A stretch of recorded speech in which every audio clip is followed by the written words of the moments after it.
Hello मेरे प्यारे साथियों, आपका हमारे YouTube चैनल क्वांटा क्लासेज में स्वागत है। इसके पहले मैं कुछ आपका लघु उत्तरी और दीर्घ उत्तरी क्वेश्चन करा रहे हैं, तो हम नेक्स्ट क्वेश्चन की ओर चलते हैं। बहुत इंपॉर्टेंट क्वेश्चन करा रहे हैं स्टूडेंट। हमारा वीडियो लेक्चर देखते रहिएगा और पढ़ते रहिएगा, आपका बहुत अच्छा नंबर आएगा। नेक्स्ट क्वेश्चन की ओर बढ़ते हैं स्टूडेंट।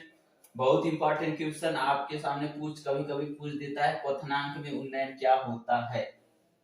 क्वथनांक में उन्नयन को डिफाइन करिए। सबसे पहले जानते हैं क्वथनांक क्या होता है, जिसको बोला जाता है बॉइलिंग पॉइंट।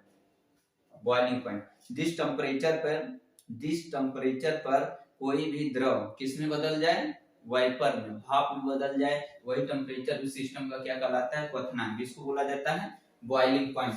तो इसमें क्या है, क्वथनांक में उन्नयन मतलब किसी विशेष कंडीशन में क्वथनांक या बॉइलिंग पॉइंट को बढ़ जाना ही क्या कहलाता है, क्वथनांक में उन्नयन। तो इसका डेफिनेशन देखते हैं स्टूडेंट। जब कोई अवाष्पशील पदार्थ, अवाष्पशील मतलब जिसका वाष्प न बनाया जा सके, जब कोई अवाष्पशील पदार्थ को हम किसी विलायक में मिलाते हैं, अवाष्पशील पदार्थ को मिलाने पर किसी विलायक के क्वथनांक में उत्पन्न वृद्धि को उस विलायक का क्वथनांक में उन्नयन कहा जाता है। जैसे कोई विलायक है तो उसका आपका बॉइलिंग पॉइंट क्वथनांक कुछ होगा, लेकिन जब उसमें हम कोई अवाष्पशील पदार्थ मिला देते हैं तो उसकी क्वथनांक में वृद्धि हो जाती है। इसी वृद्धि को क्या कहा जाता है, क्वथनांक में उन्नयन। क्लियर हुआ स्टूडेंट? फिर से एक बार समझते हैं। जैसे कोई विलायक है, विलायक में जब हम कोई अवाष्पशील पदार्थ मिलाते हैं तो विलायक के क्वथनांक में वृद्धि हो जाती है। इसी वृद्धि को हम क्वथनांक में उन्नयन कहते हैं। सपोज दैट हम विलायक और विलयन लेके एक स्ट्रक्चर से ग्राफ से हम आपको क्लियर करते हैं। सपोज दैट ये देख रहे हैं, यह ग्राफ यह विलायक को प्रदर्शित कर रहा है। किसको प्रदर्शित कर रहा है, विलायक, मतलब यह प्योर विलायक है। तो इसका जो क्वथनांक है यहाँ टीवी नाट दिया गया है, कोई दिक्कत? यहाँ विलायक है, देख रहे हैं, यहाँ टीवी नाट इसका क्या है, क्वथनांक है। यहाँ देखते हैं, जब विलायक में हम अवाष्पशील पदार्थ मिला देते हैं तो वो क्या प्राप्त हो जाता है, विलयन। तो विलयन को देखो हम यहाँ दर्शा रहे हैं। अब इसका क्वथनांक क्या है, यहाँ पे टीबी है, दिख रहा है ना, टीबी है। यह विलायक का क्वथनांक है और यह विलयन का है। तो इससे क्लियर करो कि ताप हम इस तरह से चलते हैं तो बढ़ जा रहा है, तो विलायक का कम है, विलयन का अधिक है। जब हम विलायक में अवाष्पशील पदार्थ मिला रहे हैं तो उसके क्वथनांक में वृद्धि हो जाती है। ऐसी वृद्धि को स्टूडेंट क्या कहते हैं, क्वथनांक में उन्नयन।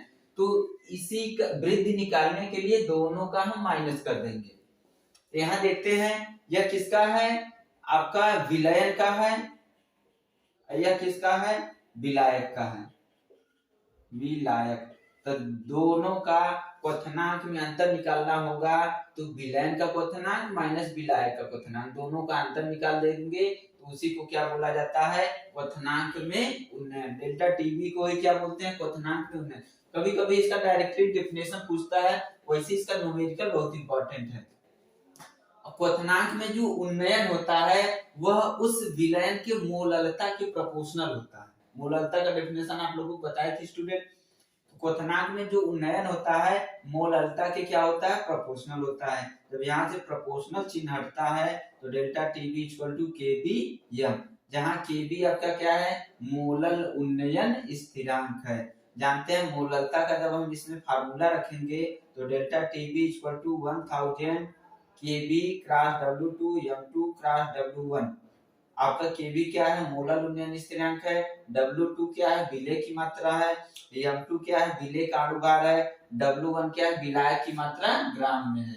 ध्यान देंगे स्टूडेंट, विलायक की मात्रा किसमें है, ग्राम में। ग्राम में इसलिए लिखा है क्योंकि यहाँ 1000 का गुणा कर दिए हैं। यहाँ पे केजी पे रहता है, लेकिन केजी ग्राम में लिखेंगे तो ऊपर आपका 1000 का मल्टीप्लाई हो जाएगा। तो ध्यान देंगे स्टूडेंट, ये फार्मूला याद रखेंगे।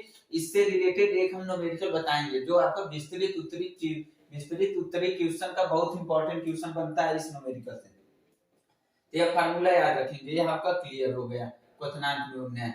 एक चीज और, कभी कभी एग्जाम में डायरेक्टली केबी मोलर उन्नयन स्थिरांक का डेफिनेशन पूछ लेता है, मोलर उन्नयन स्थिरांक का डेफिनेशन पूछ लेता है। तो इसका डेफिनेशन हम इसके फार्मूला से बता रहे हैं, राइट नहीं करवा रहे हैं, लेकिन एक बार ध्यान से सुन लेना क्या होता है। तो यहाँ पे देखते हैं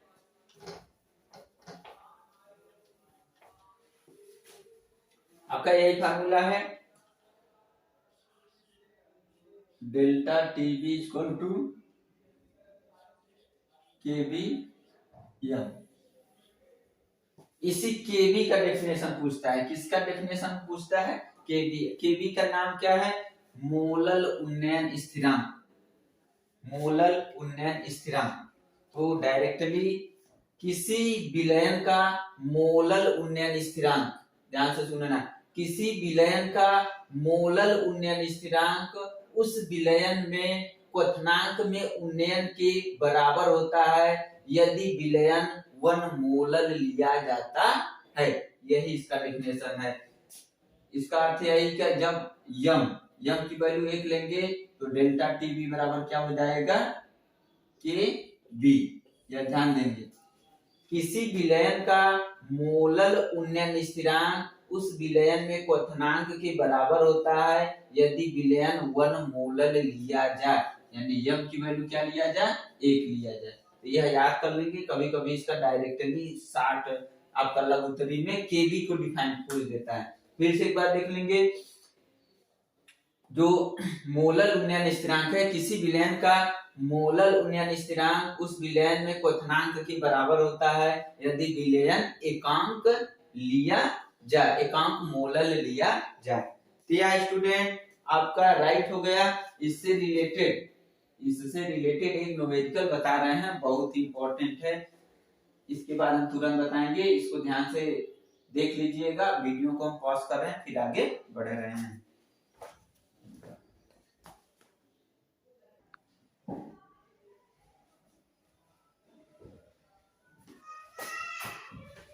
हेलो स्टूडेंट, नेक्स्ट क्वेश्चन की ओर बढ़ते हैं। आपके सामने एक बहुत ही इंपॉर्टेंट न्यूमेरिकल रखे। न्यूमेरिकल है आपका, ये विस्तृत का क्वेश्चन है, बहुत इंपॉर्टेंट क्वेश्चन है, हार्ड कुछ भी नहीं है, बस आपको इसमें बहुत केयरफुली देखना है।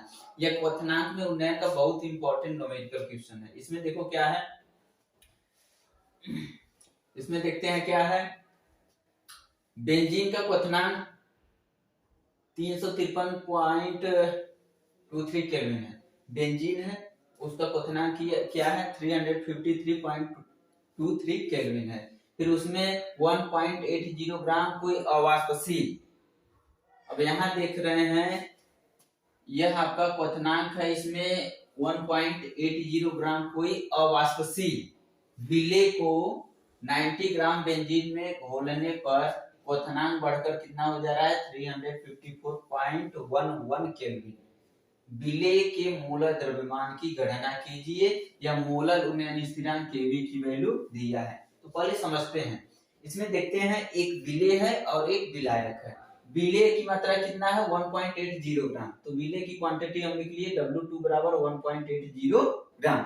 दूसरा क्या है, 90 ग्राम बेंजीन मतलब विलायक है।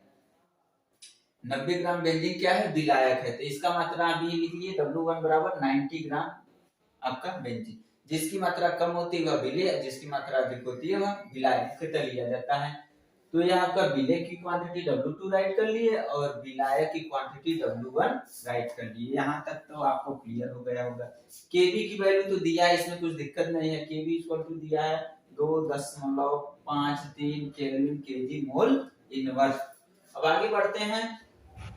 पहले बेंजीन मतलब विलायक का क्वथनांक इतना था, बाद में जब हम उसमें कोई अवाष्पशील पदार्थ घोल दिए तो उसका क्वथनांक बढ़कर कितना हो गया, इतना हो गया।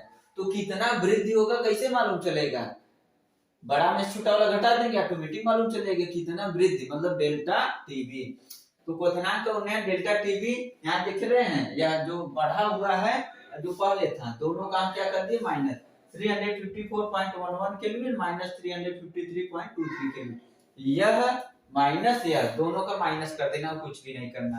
तो दोनों का माइनस करेंगे तो 0.88 केल्विन आएगा। यहाँ से 11 में से 3 जाएगा 8 बजेगा, यहाँ 10 में से 2 जाएगा 8 बजेगा, पॉइंट बाकी 0 0 हो जाएगा। तो डेल्टा टीबी आ गया। आपको बहुत ही बताए हैं इंपॉर्टेंट तौर पे कि यह फार्मूला आपको याद रहना चाहिए।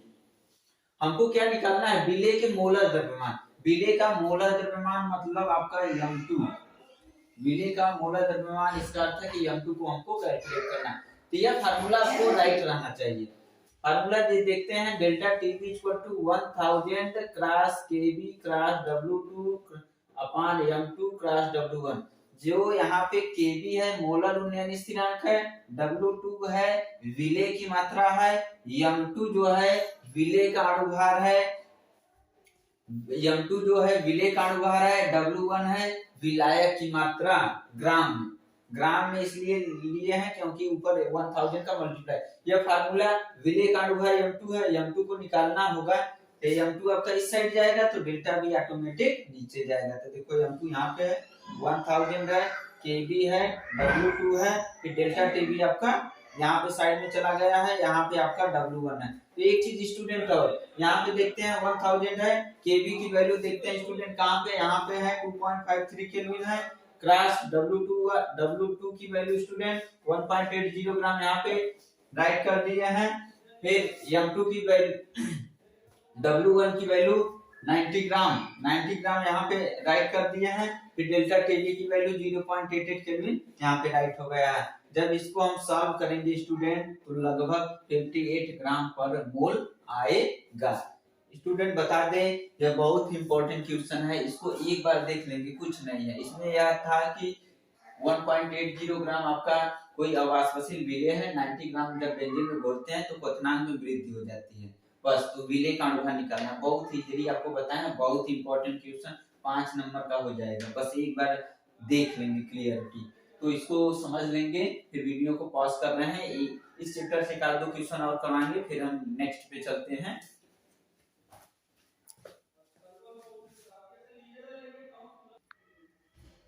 हेलो स्टूडेंट, हमारी उम्मीद पीछे वाला क्वेश्चन न्यूमेरिकल बहुत इंपॉर्टेंट क्वेश्चन था, 5 नंबर विस्तृत वाला क्वेश्चन आप लोग क्लियर कर चुके होंगे। अगर कोई भी क्वेश्चन में अगर डाउट है तो कमेंट में जरूर लिखिएगा, फिर से हम क्लियर कर देंगे। नेक्स्ट क्वेश्चन की ओर बढ़ते हैं। बहुत इंपॉर्टेंट क्वेश्चन आपके सामने रख रहे हैं, परासरण, ऑस्मोसिस जिसको बोला जाता है। क्या होता है परासरण? तो परासरण की प्रक्रिया समझने के लिए पहले एक झिल्ली समझते हैं। अर्धपारगम्य झिल्ली क्या होती है? देखो, अर्धपारगम्य झिल्ली एक झिल्ली होती है जो तो विलायक के अणु को आने जाने देती है लेकिन विलेय के अणु को आने जाने नहीं देती है। वही क्या होती है? अर्धपारगम्य झिल्ली, जो एक अंडे के बाहरी सतह पे झिल्ली होती है, एक बकरे में एक पाया जाता है झिल्ली, वह सब कई प्रकार की जंतु झिल्ली होती है, कार्बन फेरोसाइनाइड की भी एक झिल्ली होती है, वो सब किसके अंतर्गत आते हैं? अर्धपारगम्य झिल्ली। तो मेनली अर्धपारगम्य झिल्ली वह झिल्ली होती है जो विलायक के अणु को तो आने जाने देती है लेकिन विलेय के अणु को नहीं आने जाने देती है, वही अर्धपारगम्य झिल्ली कहलाती है। तो हम यहाँ पे देख रहे हैं परासरण क्या होता है। तो बहुत ही इजीली क्वेश्चन है, देखते हैं। सपोज दैट कोई आपका एक बर्तन लिए हैं, उसमें अर्धपारगम्य झिल्ली लगा दिए हैं बीच में, इस साइड बाएं साइड आपका विलायक रखे हैं, दाएं साइड आपका विलयन रखे हैं। फिर से देखते हैं, आपका कोई बेजल है, बर्तन है, यह अर्धपारगम्य झिल्ली है, इस साइड विलायक रखे हैं, उस साइड विलयन रखते हैं। तो जब इस टाइप का हम रखते हैं तो विलायक के जो अणु होते हैं वह विलयन अर्धपारगम्य झिल्ली से स्वतः प्रवाह करने लगते हैं। जब इनको अर्धपारगम्य झिल्ली से विलायक और विलयन को अलग रखते हैं तो विलायक के अणु विलयन में स्वतः प्रवाह करने लगते हैं। तो विलायक के अणु का विलयन में जो स्वतः प्रवाह होता है उसी को परासरण कहते हैं। उसी को क्या कहा जाता है स्टूडेंट? परासरण। सिंपल भाषा में डेफिनेशन करते हैं, जब विलायक और विलयन को किसी अर्धपारगम्य झिल्ली से अलग करते हैं तो विलायक के अणु विलयन में स्वतः प्रवाह होने लगते हैं। इसी प्रक्रिया को परासरण की क्रिया कहते हैं। आपका क्लियर हो चुका होगा। यह फिगर बना लेंगे तो आपका नंबर कटेगा नहीं। एक इसी में एक क्वेश्चन पूछ लेता है कभी कभी, परासरण दाब। यह भी बहुत इंपॉर्टेंट क्वेश्चन है, परासरण दाब। तो इसमें देखो आपका लिखवाया है, परासरण की प्रक्रिया को रोकने के लिए विलयन पर लगाया गया अतिरिक्त दाब परासरण दाब कहलाता है। बहुत इंपॉर्टेंट क्वेश्चन है, इसको पाई से डिनोट करते हैं। इसका फार्मूला होता है pi equal to CRT। C क्या है? सांद्रता है, R क्या है? गैस नियतांक, T क्या है? टेम्परेचर। जैसे यहाँ इस फिगर में देखते हैं स्टूडेंट, जैसे यहाँ आपका विलायक है, क्लियरिटी हो गया, यहाँ आपका विलयन है। तो विलायक के अणु कहाँ जाने लगते हैं, विलयन में। कहाँ से, अर्धपारगीय में झिल्ली से। तो ये प्रक्रिया क्या होती है, आपका परासरण। लेकिन विलयन पर एक अतिरिक्त हम अगर दाब लगाते हैं, विलयन पे एक अतिरिक्त हम दाब लगाते हैं, suppose that external pressure P लगा दे रहे हैं, अतिरिक्त दाब लगा दे जिससे विलायक के अणु विलयन में न जा पाए। क्लियर, जिससे विलायक के अणु विलयन में न जा पाए, तो जो अतिरिक्त हम विलयन पे दाब लगाते हैं उसी दाब को स्टूडेंट कौन सा दाब बोला जाता है, परासरण दाब। तो सिंपली भाषा में इसको हम देखते हैं कि कोई भी परासरण प्रक्रिया हो रही है, कोई भी परासरण प्रक्रिया हो रही है, तो उसी को रोकने के लिए विलयन पर लगाया गया अतिरिक्त दाब परासरण दाब कहलाता है। इसका फार्मूला स्टूडेंट याद कर लेंगे, pi equal to CRT। C क्या है, सांद्रता है, R क्या है, गैस नियतांक है, T क्या है, ताप। कभी कभी इस पे डायरेक्टली न्यूमेरिकल पूछ लिया जाता है, तो सांद्रता कैसे निकाला जाता है, मोलरिटी के हिसाब से कैलकुलेट कर लेंगे, मोल पर लीटर के हिसाब से। R का वैल्यू दिया रहता है, टेम्परेचर दिया रहता है, तो इजीली कैलकुलेट कर सकते हैं। इसको अच्छी तरह से क्लियर कर लीजिएगा। कोई भी दिक्कत, किसी भी क्वेश्चन में डाउट होगा तो कमेंट जरूर करिएगा। एक चीज और, यहाँ पे देखते हैं कुछ स्टूडेंट को देखने में क्वालिटी में दिक्कत हो रही है, तो आप देखते हैं यूट्यूब में जब वीडियो देखते हैं तो उसमें क्वालिटी सेट किया जाता है, तो यहाँ पे तो हम लोग उतना व्यवस्था नहीं है, एक हिसाब से आपको करा रहे हैं, तो भी आपका क्वालिटी यूट्यूब चैनल से सेटिंग में जाके आप सेटिंग क्वालिटी बढ़ा सकते हैं। जैसे सेटिंग में जाएंगे तो एक 3 डॉट बिंदु रहता है, इस टाइप सा ऐसे बना रहता है, जब इसी पे क्लिक करेंगे तो उसमें दिया रहता है 260, 170, 180 इतना, उसी पे आप सेट करके हल्का फुल्का क्वालिटी बढ़ा सकते हैं। क्योंकि यहाँ पे व्यवस्था की कमी है, हम लोग यूट्यूब पे न्यूज चैनल है, यहाँ तक आप लोग स्टूडेंट बढ़िया से मेहनत करिएगा, करते रहिएगा, एग्जाम आपके काफी करीब है। एक चीज और, स्टूडेंट में एक कमी देख रहे हैं, विशेषकर एग्जाम के टाइम मिल रहा है कि लोग स्टूडेंट विश्वास कम हो रहा है कि हम इतना पढ़ रहे हैं, एग्जाम में कैसे जाएगा। आप लोग स्टूडेंट याद रखिएगा, आप मेहनत करेंगे, आपका मेहनत हमेशा रंग लाएगी, मेहनत कभी बेकार नहीं जाता है। इसलिए स्टूडेंट बिना डर के आप मेहनत करिए, आप सक्सेस होंगे, आज आप अच्छा नंबर भी पाएंगे। इसी के साथ आज की वीडियो में आप लोगों से अलविदा लेते हैं। Bye bye student.